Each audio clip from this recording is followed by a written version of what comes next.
How to create account in the Tumblr app. If you want to use the Tumblr application and wondering on how to create account on it, don't worry. In this video, I will show you how to do it, so let's get started. First of all, open the Tumblr app, just like this. After opening it, you will find something like this. Now to create account, simply sign up.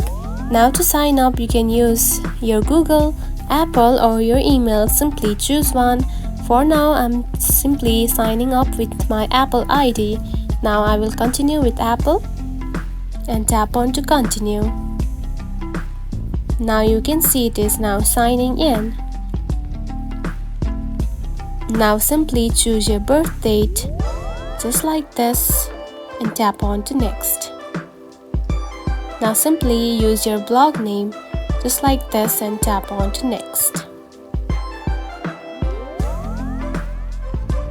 You can also find the topics and simply follow them, just like this,